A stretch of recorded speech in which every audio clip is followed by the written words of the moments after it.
जनता की भलाई करता है तो जनता भी उसके साथ है। फुल सपोर्ट है उसे।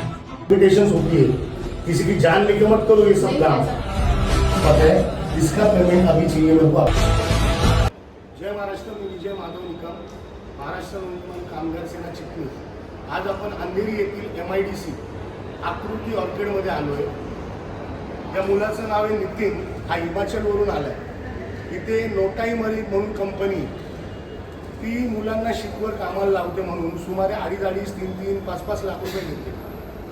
5 लाख रुपये घेऊन पण त्यांना ना कामाला लावतात, नुसते येरधाऱ्या घालायला लावतात। त्याच्यानंतर त्यांचा एकही रुपया देण्यात येत नाही। आज हा मुलगा मनसेकडे आले असता जो मनसे दणका द्यायचा होता तो दिलाय, त्याचे पैसे त्याच्या अकाउंटला आले। पण आपण पण जागरूक नागरिक म्हणून सतर्क राहा की असे शिपमध्ये कामाला लावतो, मरीनवर कामाला लावतो म्हणून कुठेही पैसे भरू नका आणि फसू नका, जेणेकरून फ्युचरमध्ये तुम्हाला या पैशासाठी इकडे सारखे ये जा करून हे लोक त्रास देतील। ही गोष्ट लक्षात ठेवा। जय हिंद।